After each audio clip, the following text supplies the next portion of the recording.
Hello and welcome to the Foxcatcher Review. My name's Julian Valence, joined, as always, by Racing.com's own Nic Hutchi. How was the weekend? Weekend was pretty good. I think the Flemington meeting, which we'll touch on in a moment, lacked a bit of substance. There was one or two real highlights. Outside of that, the footy was pretty good. Hey, how about the Hawks that you were been knocking all year not to make the 8? They'd be that position's looking a little better. It's looking a little bit better. We can't go the early Adelaide yet, but we are in a good space, as we've sort of been talking throughout the year, that we thought they'd miss the 8, and we sort of got involved at the $13, the $11, the $10, the $8.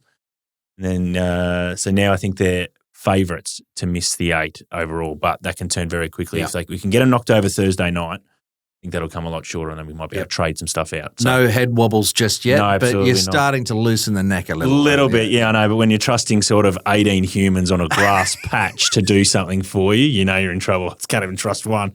All right, let's get into the track intel. Radio Hutch, Flemington, out 10 metres the entire circuit. We're on a good 4 throughout, which is a positive. I thought from the intel point of view, I thought middle to wide lanes, obviously up the straight. That's where the jockeys wanted to go, which surprised me a little bit. We did our preview and I thought maybe the inside would hold up, but they just didn't want to go there, so we probably never knew that. And I thought around the circle was pretty even, to be honest. Was not a breath of wind there either, so we were on a good surface. Conditions were absolutely ideal. I haven't seen it like that at Flemington for a long, long time. So, no, I thought the track played well, and we thought with the intel prior that those, around the circle races anyway, lanes 4 to 7 would be good. Well, it worked out 2 to 7. I think you could win from anywhere. But the straight race, races, I think what you said's right. I think those outer lanes, middle to outside was better. Yeah, absolutely. There's a few that sort of came back on the inside, and you maybe can be forgiving of them as we go forward. So that's the track intel for Flemington this week, punters. All right, Henhouse here, Hutch. I'm going to start with one, and again, it could be just a bit of an outlier. We'll see where it goes, and I'd be really interested in your thoughts because I haven't spoken previously about this. The winner was, it's race 4, and the winner was Lose Some, Win More, and I did lose some because I was on the second horse called A Glory, and I tell you what, I don't know how. Anyway, we don't want to talk about that. We're just reviewing it. Half a second inside standard time. Last 400, 200, 22 and a half, 11.57. Winner comes home 11.16. Mark Zara, best of the day by far. That horse individually, that last 200 metres. I just thought this race, as a benchmark race, could be one we follow with confidence. Now, a little bit asterisk to that. Called A Glory, I don't know where it goes really, and it's because it's deep in the prep. Lose Some, Win More, we sort of know the market gravitates towards it, and then maybe there was a bit of a gap back to third, so I'm not too sure. But I just thought overall this did rate okay with me, but you could be different. No, it rated okay with me as well, and I thought that really it was winner only though. Yeah, that's a fair call. A documentary I was with who pulled up lame. Okay. So there was a clear excuse there. Right, okay. But it was a good win. I'm not sure that inside section was great. That's what I mean. Broke 22 last 400.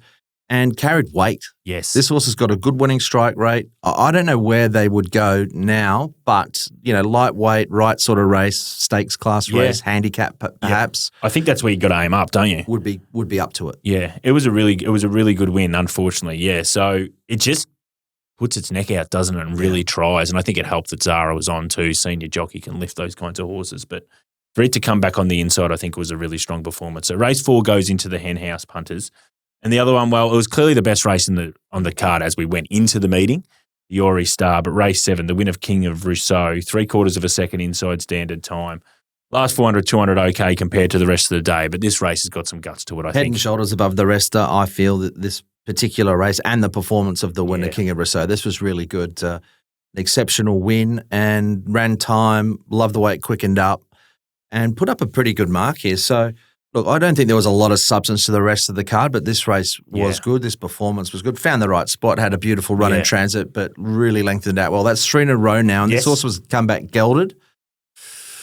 There'll be a stakes race somewhere during the spring and probably Cup Week that Peter Stone will pick out, and it'll be very interesting to see where they go. Yeah, he's come back as a poor man's Lankan Rupee. Like Lankan Rupee was a certain horse, then got gelded, and then just went on and won all these Group 1s. Now this horse is not going to probably win. He's Group not a Group 1s, 1, but he's become just such a bloody good horse. Like those 2 1,300-metre wins at Rosehill were big numbers, and so we sort of wanted to be with him on Saturday. But he was really well supported, and we'll get to him soon later in the show with the hits and misses. But that was a strong performance. So you sort of want to be with it wherever it goes next. Yep. And the camp is just so astute. Just around a couple of the others. Splashback? Yeah. I thought it was a good run, actually. I mean, Just back to 1,200. They decided to go. We sort of spoke about it on the preview show. I spoke with Nick. Was like, what are they going to do? Are they going to try and settle in front of King of Roseau? Or are they going to try and take the back of King of Roseau? Because they did draw inside King of Roseau. Tom Preble decides to go, takes the back. Wouldn't have mattered anyway. But I think probably there was the moment we went, well, it's going to find it hard to get past King of Roseau. Exactly. And this probably the splits for the last 600 weren't that dissimilar, really. It was just position in running. Yeah. But irrespective of that, I think Splashback 1,400 at this, you can get to a certain level, you can win over short of it. Yeah. But then when you get up with the big boys or girls, then you kind of need to be at your right trip. I don't know what Splashback's right trip may be. Good question. But it's more than 1,200 metres, I would imagine. I think it's probably that 14, 16. Who knows? Maybe further. I don't know. I don't know what they'll have planned. But yeah, I think a lot of punters would have been disappointed with the result, but it was still a good run. And outside of that, well, there was, I mean, Marble 9 you get a line on, right?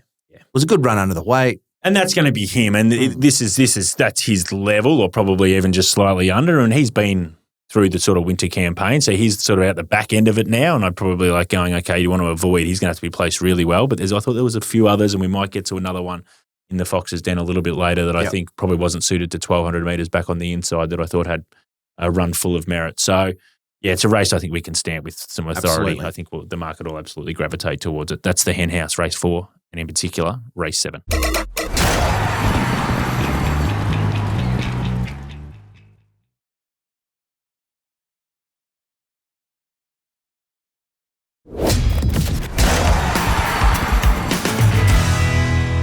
All right, let's get to the Doghouse now, Hutch, and I think this is just a constant theme for me. So you can tell me something different, but it was race 2. It was the staying race in Victoria. The winner was Bold Soul. It was 8th run for the prep, 1.5 seconds outside standard time. Look, the last 400, 200, they've come home pretty good. 11.74 for the winner, which has not too bad for a staying race. But for me, I just don't know how the market gravitates towards this kind of race now. I a little asterisk, because they'll all run around against each other again in 2 weeks' time. There you have it. Same horses in a couple of weeks. Do we have any other horses in our area? Because you get the same sort of horses on Wednesday run around against each other in the staying races, and then you just get the better class horses on the Saturday seem to be doing it. So we may see them again, but I just want to find a different form line and then be with that. I think there's one horse out of the race. We'll touch on it later. I've got one out of the race that I will follow going forward, and it'll probably go towards the Archer, I'd imagine. Okay. I'm not sure what the weights will be, but changing the guard I thought was all right with the weight. Yeah. And they went slow and sprinted, and he just kept whacking away. He's one-paced. Very, very one-paced is a nice way of saying they're slow. Yeah, but that's a positive, at least with that horse, is that it was first up resuming. So you're going to get a fitness base out of that, and it's going to be able to improve. And the fact that it was a slowly run race, really good platform race for the next start or the next start after that, which is good. And you got Bold Soul, who that was its eighth run prep. So it's not going to get any fitter, you would have thought. And the camp does a great job with keeping their horses continually going through deep into the prep. So it might continue to go for 9th run, 10th run, but at least yours, the one that you've identified, should have more fitness to come and a beautiful platform. Yeah, I'm hoping that'll be the case. Yeah. All right. Well, that was race 2. That's the first one. Last one I'm going to put in as well is actually the last race. Race 9, Stylish. Stylish wins the race. I've got it 3/4 of a second outside standard time here, Hutch. They haven't been able to break 12 seconds the last 200. So overall here, I'm a little bit worried about this race. And I know you should be more than a little bit worried. You should be mucho worried. I mean, what... This race, impending shadow, with all due respect to connections, and I mean, it's run 3rd, and it's very limited sort of galloper. So that's just from a very basic form point of view. Yep. Time wasn't great. Yeah, I think this race was definitely one to really treat with a lot of caution. Okay, good. Really treat with a lot of caution. Didn't like it at all. Okay, positive there. And I think a horse like Stylish, who's sort of put up a not a bad number the 2 starts prior, and then regressed for whatever reason. Blake goes on Saturday.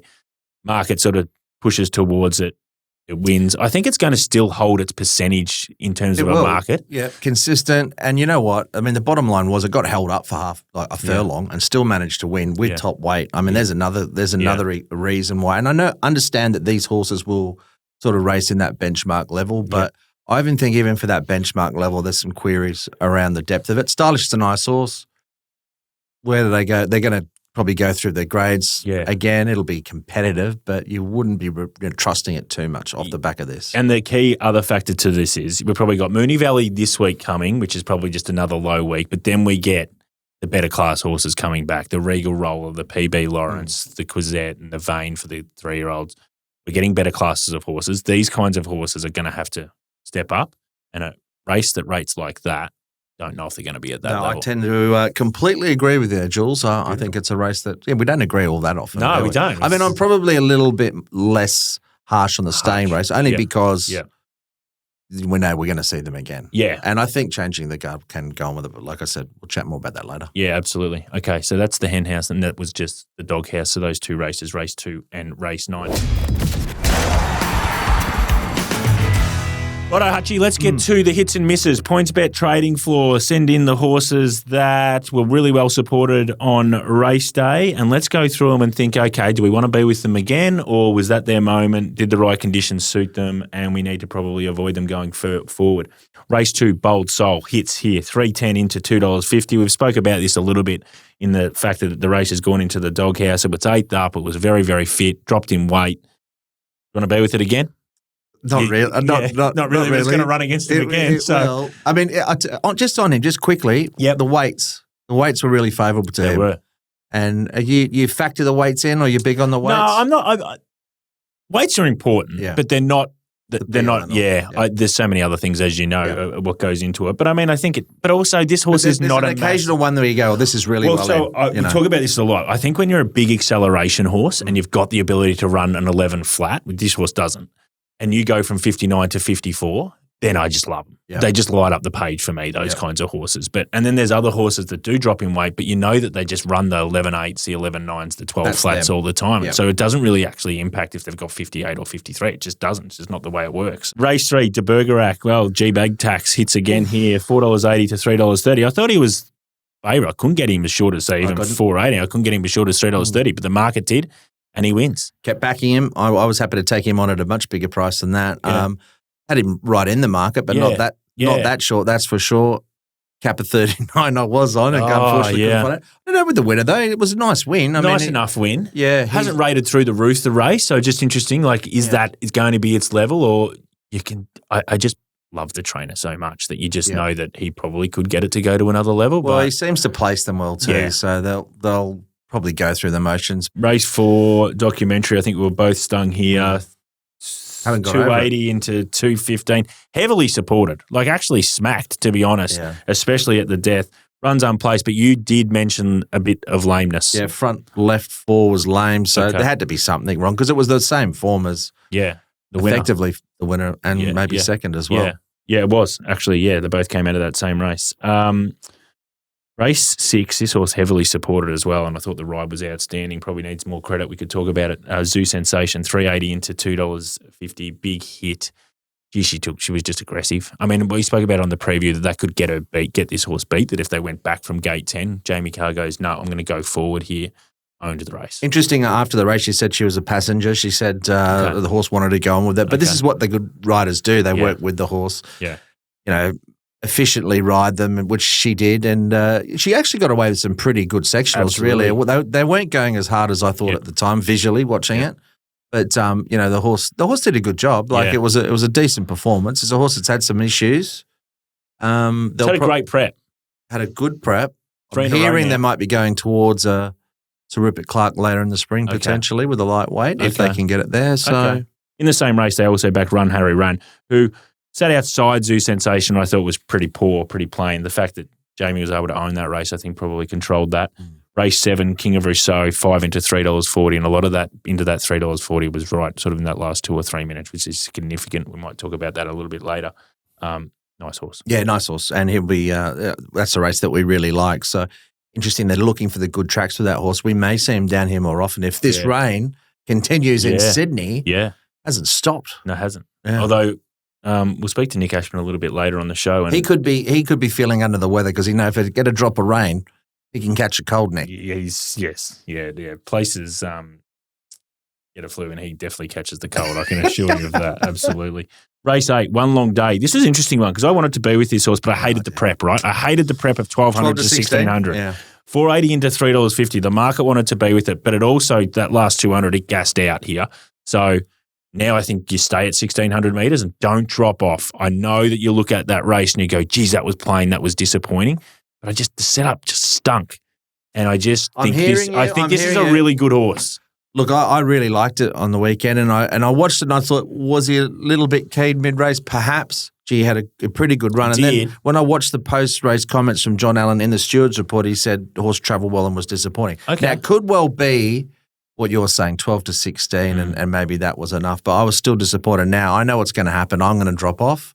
Yeah. I'm a little bit cautious, but I get what you're saying. Now it's had that run. Yeah. Even though it had a jump out over 1,400 in between runs. So I thought it was pretty like much 4 ready. days before. It was on the Tuesday. Yeah, it might have been too soon before in retrospect. So there could have been an excuse. She could be onto something there. Last race. This is one I think we can drop off.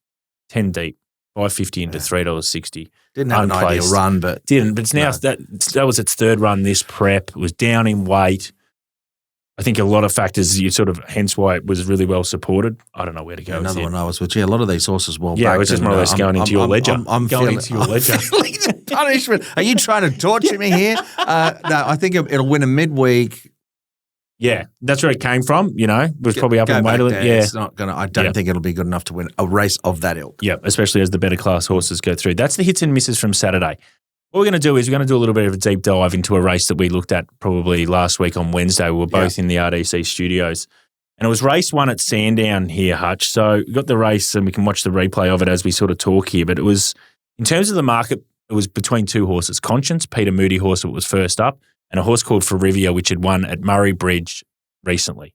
And as the markets go up sort of Monday night for the Wednesday, I think Peter Moody had declared this Conscious horse and said it was going to, I think because it towed up another one of his, the other, I can't even remember which went really He said it'll win there and then go to the, was it the Quizette? Which is in 2 weeks in Caulfield. Anyway, so the opening price for Conscience and the opening price for Rivia are $4 Conscience, for Rivia's $2.60.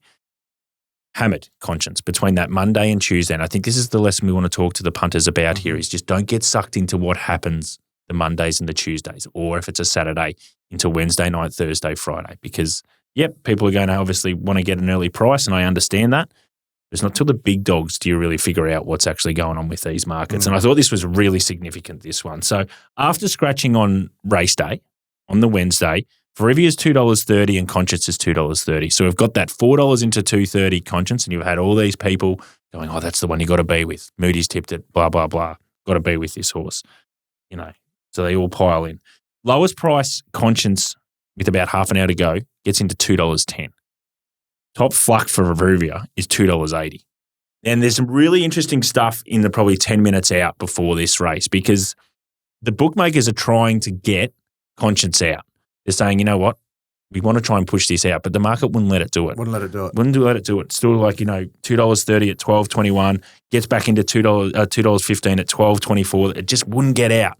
Then with 3 or 4 minutes to go, we know the bigger dogs that play through the totes and play through the exchange went, you know what, we're against Conscience here. And they hammer Ferrivia. Ferrivia gets into sort of that 240, 250. Conscience sort of starts 270, 280, bigger the exchange. And I just thought that was a fascinating example of what happens 2 days before a race or a day before a race, not the true indication of what's really going to happen. And you just got to be careful. It's a great point, Jules, and I think it's good for the punters. And if you get that very early price of the $4, fantastic. But most of the time, it's that last 5 minutes, last 3 minutes sometimes, isn't it? So don't be following necessarily the market moves in. Yeah. If you get the opening price, great. If you get the $4, then you can do whatever you want with it. But if you're not and you're chasing your tail and you're going to take $2.10, $2.15 because you think, don't, because it's going to actually even out right at 100%. The death.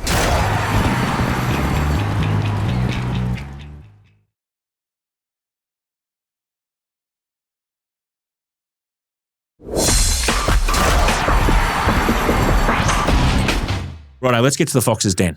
Let's get to the Fox's Den. You've got 2 for me. I do. Fenestella in the first race. Yes. Now, I think the race went okay for me, and I just think it's a horse that'll just knock over a maiden. So happy to go with Fenestella, who I think will be tough to beat. And Changing of the guard. Changing of the guard's the other one. Over a distance. Let's let it step up in trip, maybe the Archer.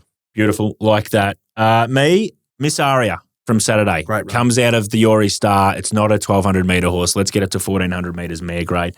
And a couple off the beaten track here. Off their perch and Call Me Eddie come out of the same Echuca maiden. So Call Me Eddie will win a maiden next start. Off their perch will go wherever it wants to go. It's a nice horse. An Extra Rush. Debut 1,600 metres Cranbourne win. Lit up the clock. Might see it on Wednesday at Sandown. Looking forward to that. We'll see Nic Ashman very soon. Thanks, Hutchi. Thank you. Righto, Hutchi's out, so we're bringing in our Sydney man, Nick Ashman. Obviously, we're going to quickly review this Rosehill meeting. Now, have you survived the deluge? Are you okay, Nick, up there? Oh, the kids have brought a virus home, so not really, no. It's unfortunately, the rain wane doesn't make the viruses always go away. So, but we've survived. It's actually a warm day here in Sydney, about 21, 22 degrees, and the weather will pick up this week. But there is up to 15 mil forecast Friday and Saturday, so all eyes will be on the weather gods later on this week when we do our preview show. Yeah, blaming the kids for, I think, especially one of the viruses you've got. That rain will not get that away, I can assure you of that. All right, let's get to Rosehill. The rail was out 4 metres the entire circuit. We're on a heavy 10 throughout the day. Give us the intel how it played, and if we ever get these conditions again, what to look for. Yeah, look, the intel we got on Thursday's show was absolutely spot on 100%. So all winners were in lanes 3 to 9 at Rosehill on Saturday. Nothing won from further back than about 2 lengths off the lead at the 600 metre mark. So it was your traditional up and off track, which is exactly what was forecast on Thursday. So I think probably if you are reviewing the meeting, we'll talk about our big concerns about the meeting in general in a moment's time. But I'd be a little bit forgiving of horses that were back in the field. They simply didn't have a chance on Saturday. Beautiful. That's the intel, and obviously a pretty good shout out too to make sure you've been watching the Thursday preview show, because Nick's analysis of those Sydney tracks has been outstanding throughout the year. Let's get to the hen house, mate. So a race, as you've identified, that maybe we're going to be a little bit cautionary going forward with this meeting just because it was on the heavy 10. But there's one race in particular that thought might be able to hold up if we can get the right kind of conditions as this horse progresses. Yeah, Juja Kibo was a horse that we spoke about on Thursday's show as well. He was getting to 2,000 metres for the first time here in Australia, obviously trained by Kieran Maher. He was pretty solid in the market around that 235 mark. And he just got lost at the point of the bend. Braith Knock, who rode him, just got a bit, found himself in a tricky spot, and he had to make his run underneath horses. It was almost a bit like Sir Delius in the winter up in Brisbane. He sort of came from a spot where most horses wouldn't be able to win from, and he got the job done. So I think his overall time was about 3/4 of a length inside, or 3/4 of a second inside standard time. His last 400 and 200, I don't worry about it too much. The pace was fast. The reason why I like it, Jules, and we've spoken about this in the past, is this horse's previous run over 1,800 metres was slowly run, very slowly run race, and he just zipped home. So usually the query when they come out of slowly run races up to a new trip for the first time and they go helter-skelter is they get found wanting. Well, this horse didn't. He kept on finding to the line. So I'm a little bit cautious about backing him next start, just because I think this might have been a bit of a gut buster for him. But I think we can rubber stamp him as a horse, certainly in next preparation and maybe in a couple of runs' time, as one that really thrives on wet tracks and, more importantly, probably handles 2,000 metres and beyond with consummate ease. Yeah, beautiful. So he does set up to be a really nice horse for the future, that's for sure. And he's progressing in the right way. Where he ends up at the end of this prep, I'm not too sure. But that camp, we'll figure it out. That was the hen house this week for Rosehill. All right, there might be a bit in this here, Nico. So the Doghouse, the races we're going to be really wary of, but it's sort of an overall theme, isn't it? Because they were on a heavy 10. We know the tracks are going to get better, even when you come down to Victoria early parts of the spring. Usually these Sydney siders can dominate when they come down to Victoria against the Victorian horses. But there's just a little bit of buyer beware here at the moment for this meeting, isn't it? Yeah, only one winner broke 12 seconds for its last 200 metres. That was Sunshine Law in race 4, who went through the first 800 metres of that 1,400 metre event almost 10 lengths below standard. So Sunshine Law had every opportunity, the ex-Yulong horse, to probably come home in reasonably good splits. So we speak about this a bit. I remember in the old Sectional Stars day, you and I were talking about a Moonee Valley race meeting where it was an absolute bog trap. They cancelled it or abandoned it after about 5 meetings. We didn't want to be with a single horse out of that meeting. It's a little bit like that on Saturday, particularly as the meeting progresses, those latter races. You just want to be really wary. Nothing could make ground. And that's what happens when you get to these heavy 27s, as I joke about tracks. If we could have gone beyond a heavy 10, they would have gone beyond a heavy 10. The times sort of reflect that. So it just becomes impossible. It's just who's fit and who can get through the ground. And those out the back sometimes, as we saw, had no chance. And I just want to be wary about backing anything out of this meeting. So I'm literally putting the whole meeting into the Doghouse. Yeah, it's a really good point. And also with the Doghouse is just be wary of horses probably in New South Wales at the moment if they do travel down to Victoria, that how much training they can actually get. I think the trials were called off today. We're doing this obviously Monday morning. Trials are called off as well. So you just don't get that much track work into your horses when the rain does hit like that. So just be really careful, I think, the viewers out there of those New South Wales horses coming down just over the next week or two. Just be mindful of that, especially in staying races, I think. In probably sprinting races, you can get away with it a bit. Yeah, and we've got the good horses coming back. We spoke about this on Thursday's show. You know, like when the good horses come back, sometimes you can catch them napping fitness-wise. This group of horses, I'd be very wary about being able to do that in the next run. Beautiful. Okay, so that's the Doghouse. In the Fox's Den, and I know you're going to put one horse in there, but then you're going to go real left field because you're going to go to WA. Because obviously we know WA is on racing.com now as well. Let's just lean the punters into a couple here, mate. Yeah, Juja Kibo, I think you put him in the Fox's Den because he's ticked the box that he's a proper horse. He's well above benchmark 78 standard. He had a few things against him on Saturday. The race shape probably worked against him. He was asked for a massive effort to win that race, and he dug deep and got the job done. So he's definitely, like I said, I'm wary about backing him next start. I don't know about 2 or 3 runs' time. Maybe he turns into a Wyong Cup, Newcastle Cup kind of horse, and if he wins one of those two, then maybe he's a Metrop horse. But we'll leave that to Kieran and the team to work out. But he's definitely, certainly into next preparation, up to, I think, open handicap conditions and maybe a little bit more.